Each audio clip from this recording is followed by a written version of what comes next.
Hi everyone and welcome to the Coaching Observer. I'm Coach Yan, providing you observations and insights from a coach's lens to all rugby enthusiasts, to all rugby fans, to spectators and to young and emerging coaches. Guys, today it's my third quarterfinal game. I will be covering none other than England and Fiji. What a cracker, guys. Obviously, pre-World Cup, these two teams met at Twickenham. It went Fiji's way. First time in history they beat them. Can we get a repeat? This is the question. Guys, I'll be diving into some strategy. I'll be diving into some key positions, some of the selections that can possibly happen as well. And then at the end, I'll be making my prediction of what I think the outcome is going to be. Let's dive in. Selections haven't yet been posted online, so I'm going on what I think is going to be the most formidable teams for both sides of the selection over here. And it's a bit difficult because Fiji have played around with many different positions or many different key players at different positions. If I think at where Tuviso has played, where Randrandra has played, although he didn't even play the last week against Portugal, where Nasialevu is playing, where the nines are, like which nines are starting and which aren't. So it's been very innovative. I think Fiji have tried to express themselves quite well. Unfortunately, last weekend coming off a loss to Portugal could really be, I don't know, a bit of a mental game. I don't think Fiji played necessarily well. They really got into a weird arm wrestle fist fight with Portugal, and it was to the detriment of them. Could have gone either way at the end over there. The last 2-3 minutes, the last 2 or 3 closing minutes was really, a holding my breath moment and really just enjoying watching what the two teams are coming up with. So firstly, let's look at Fiji and some of the things that I think they're going to do. I think their strongest selection at centres is probably going to be Tuvisoa at 12 and Nasialevu at 13. And then I'm pretty sure we'll see Randrandra onto the wings over there. Now, Frank Lamani as a substitute number 9 for Fiji, great with distribution, but off the tee, questionable. He hasn't been as accurate as other kickers towards the post, and it's really been to the detriment of Fiji. But looking at Karavoli, which is the go-to number 9, the starter number 9 for Fiji, the way they beat Australia in the World Cup is off of his boots. So we'll definitely be seeing Karavoli starting at number 9. They depend on his boot. His kicking for poles is extremely accurate, even all the way from the edge. And he also brings good distribution and everything else that the 9 generally needs. So I think that in the backline and number 9, those are some of the most key players for them. We'll definitely be seeing Bhatia as well. If you've been following Fiji, guys, Bhatia is like the biggest battering ram that you've seen. He's extremely physical. It's go forward ball. It's really big hits. I really enjoy watching him play. And just, he looks like one of the sergeant generals just going about his thing. So, yeah, I really enjoy that. That's some of the key players that we'll be seeing at Fiji. It's just which positions they're going to play. Now, looking at England, guys, England, I've always been in two minds with some of their selections, just personal preference. Let's start at number 10, George Ford. Single-handedly beat Argentina in the I think it was round 2.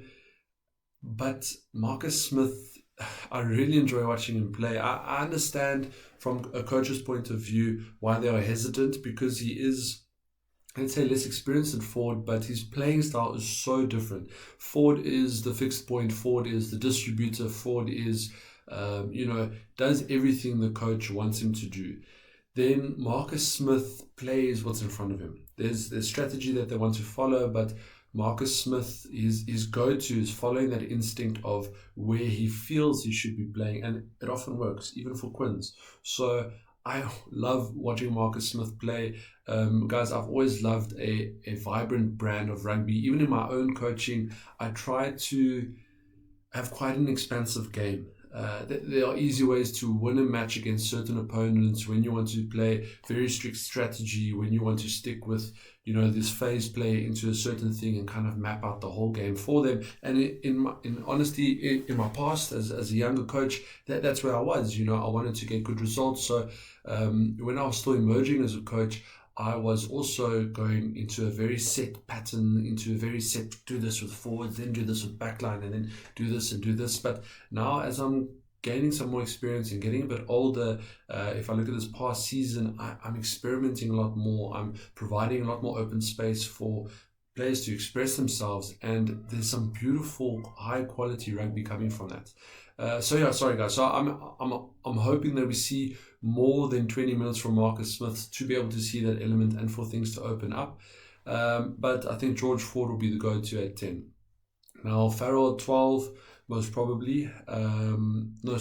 Farrell is going to be at 13, and we'll see Tuolangi at 12. I think that's their strongest centre pairing as well on defense and attack. Tuolangi again brings that wrecking ball element that I've spoken about that so many of the Six Nations teams are using.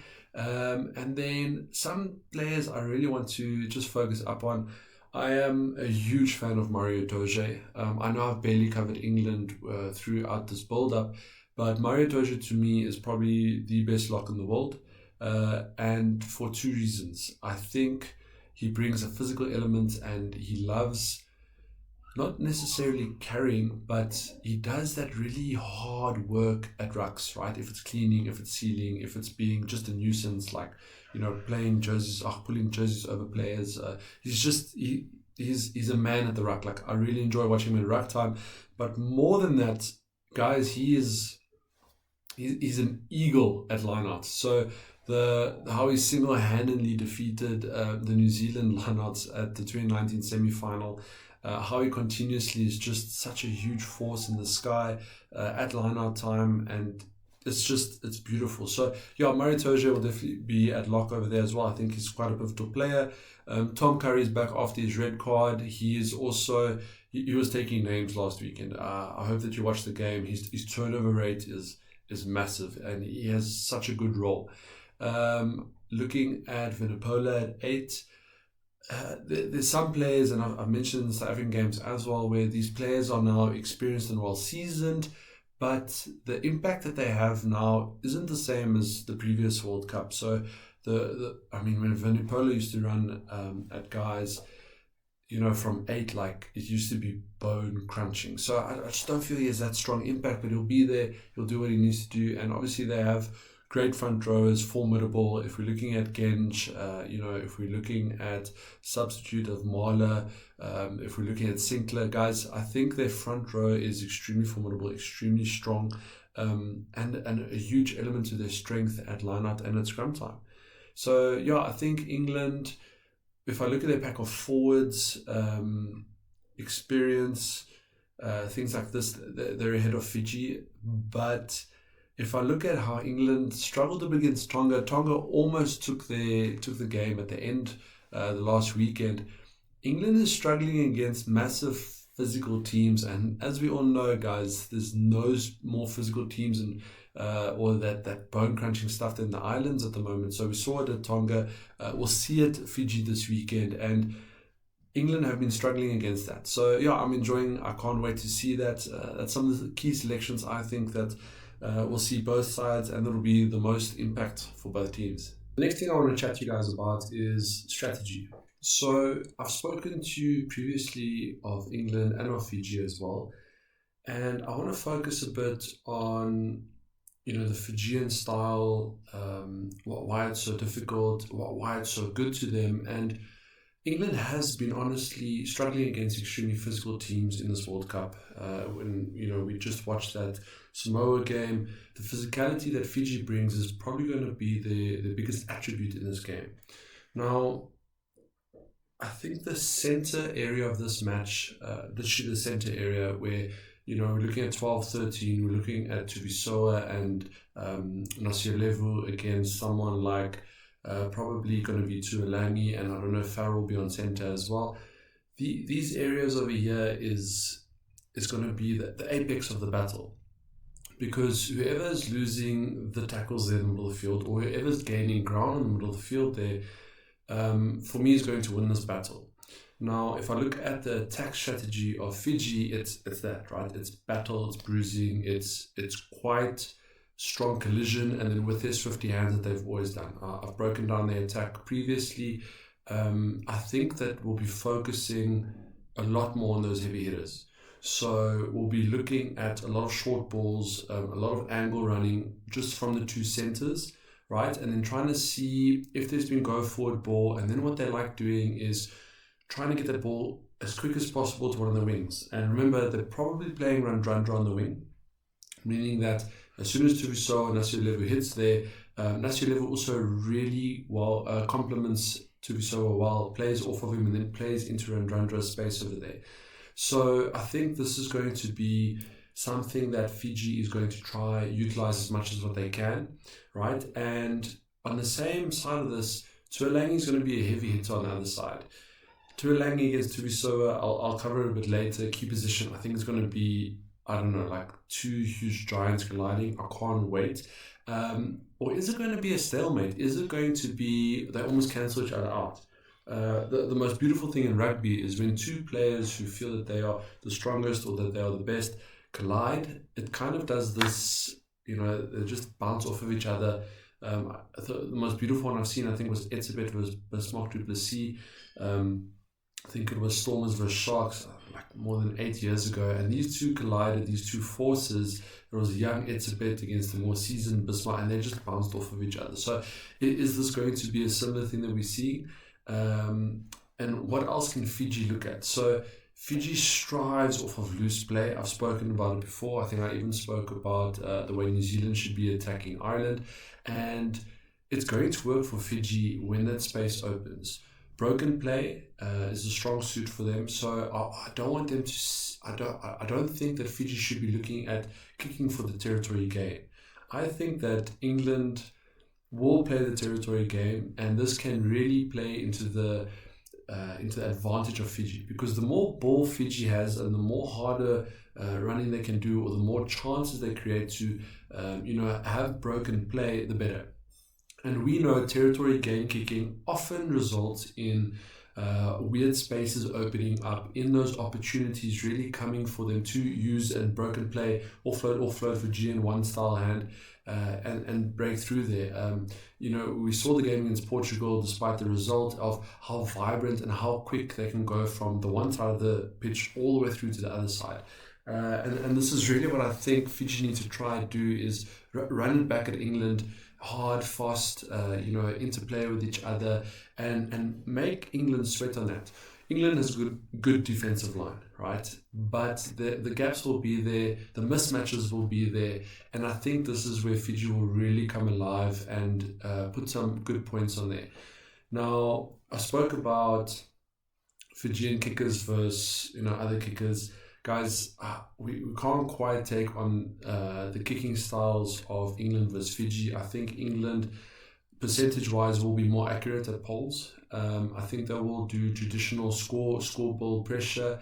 I can't see fancy tries. So in my observation, I really don't think that England in the first half is going to score one or two of those fancy tries.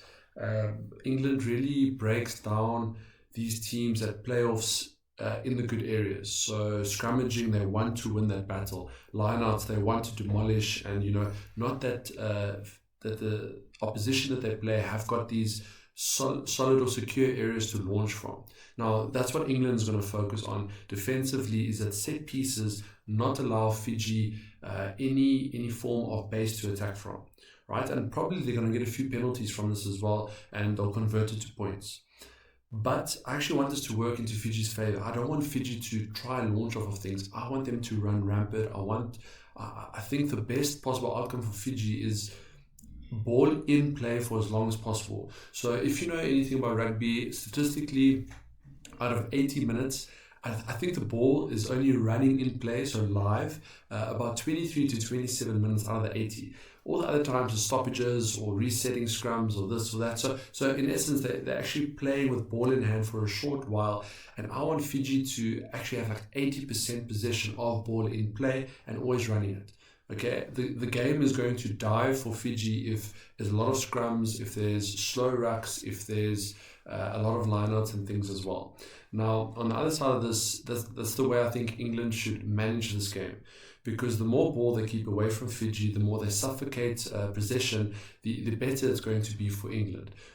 So again, the way I view this game, through my lenses over here is England will starve Fiji of the ball while gaining points and slowly breaking that down. But they will also do it tactically by kicking for territory gain. But I don't think they'll be kicking for contestables. They'll be kicking for territory in factor of like the 50-22 rule, or just deep kicks and, kicking so deep that Fiji don't want to run it back like deep 22. I think this will be their go-to strategy. And then, like I said, they are going to, really take on the set pieces of Fiji, who honestly, guys, isn't one of those nations where you fear a set piece, right? When you are scrumming against a New Zealand, or if you're scrumming against, the 2019 South Africa final, we completely demolished England at any scrum, and it was just like, it was a complete oblivion. So I think that's England's go-to on Fiji, because they have strength over their set pieces and they need to use it. I think that they also have more experience. I think this is Fiji's first quarterfinal. I don't know if it's in history, but for a very long time. And this experience starts coming in onto those small areas of pressure building. And quarterfinal rugby and pool rugby, or even normal test rugby, is very different, guys. The point scoring is low. Those 3 points that you either gain or miss really count huge in margins, right? So England being in this place, having won, the 2003 World Cup, having had lots of experience in semi-final and final, this is going to count into their advantage. Now, I think that they are going to use these set pieces again as a launch and attack, okay, where they will get the ball again to Tuolangi, first phase attack, guys, and the wings at the moment, as well as if they are bringing in Marcus Smith, it's dynamic.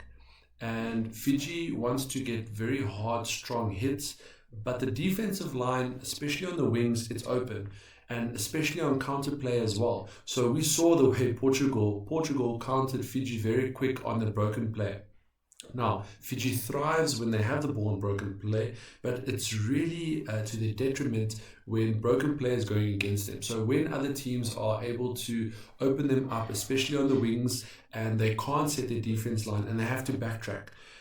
So I think that what England needs to do is fight for those type of scenarios. Use their set pieces, their strong set pieces as a launch, right, and tire them out, get that defensive line going backwards, if it's off to Tuolangi, if it's from a maul, if it's from, just trying to play some phases with the forwards, and as soon as they see that they've sucked in a bit of the defense line, right, where there's too many forwards laying around, or they're not resetting quick enough on defense, because the Fijian line, I've said it before, does not set quick enough. Hit it off to that wide, it's going to be a cross kick, it's going to be a grabber through, it's going to be a skip pass onto those wings, and yeah, it's going to be a bit of a problem for Fiji. Right, now Fiji defensively, how do they coordinate with this? That's the difficult part. Now, as a coach, you need to work on defense a lot. It's very important to know who does the work and then who gets rest while the next team or the next players do the work. Now, with that being said, at this type of level, you can't quite get that motion of rest, because as soon as players, and they have players, right, George Ford, even Marcus Smith, even Farrell when he wants to be first receiver, they have that speculation where as soon as they see players have died down on the blind side, or they're trying to catch a breath on the blind side, they come in so quick and attack that. So what I'm trying to say is Fiji needs to be able to provide their defensive line with time to reset. And it's extremely difficult, especially in the forwards, especially second half from 60 minutes plus, to continuously reset perfectly if you are the tight five. Very difficult. It's just highly demanding. That's usually why these positions are the most sub positions as well. And that's when those mismatches start happening. And I think that's when England can really pounce on it. So again, Fiji needs to focus on, I call it player management again, because my players need to understand when I need to use them the most. And let's be honest, a prop defensively doesn't make many tackles compared to a flank defensively. So I want the Fijian coaches to make clear that, props need to be in the right place at the right time, but also need to conserve their energy to not allow for these mismatches to come on defense that England want, especially on the wings. So how are they going to mitigate that? It's a difficult one. I think that they need to make sure that they're always pairing players together, or even sending, these type of props center field, where they will try use the heavy hitters. So all I do if I was, let's say, Tuvisoa, is I'm hitting up a line, Tuolangi hits me, I allow one of the bigger forwards to come and assist me on that, or to try use that ruck, and then let England play wide from there. I'd almost try to hide my heavier players in the middle with their heavier players, right? And try and make sure we're always matching them. We will rarely see a prop make 3 or 4 hits in a row. So make sure that they are utilizing them as much as possible and resting them as much as possible, so that huge mismatch options don't happen, especially in the second half.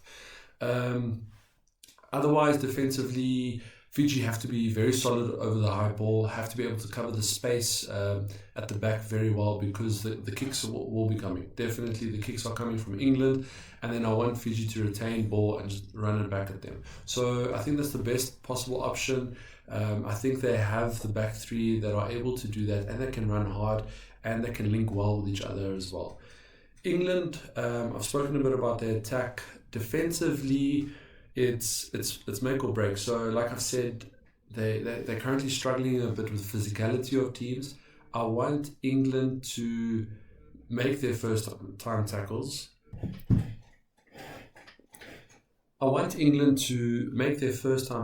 And of course they need to go digging for the ball. They need to slow down any form of ruck. They need to put their hands in there, and they do it really well. The turnovers that England create, the slow ball that England creates is very good. They understand the laws of the game well. They utilize their loosies. Even most of their players are in there. I've seen Mario Toja getting their turnovers. I spoke about Mario Toja earlier. He's someone who is a real rucky type player, and this is going to be to the advantage of Fiji. So let's watch how many times England is disrupting the Fijian rucks, slowing down that ball or getting turnovers, because through the way Fiji wants to play, as soon as they get caught and the ball goes to deck, but they've wanted the ball to expand, it leaves them open and vulnerable at the ruck time for the turnovers or for that slow ball. I think that England will manage this well. I don't think England will press too hard of a defensive line, but they need to close down space in order for these huge hitters not to get too much momentum. And once they have the ball, they'll just play in the right areas, play slow, play controlled, and then force those errors. And if any tries are coming, it's going to be from mismatches on the wing when the Fijian defense doesn't set. All right. And like I said, on Fijian side, if the tries are coming, it's from broken play, opening up space, getting England on that back foot of defense, and just continuously interplaying and offloading with each other. So yeah, that's my overlook on their strategy.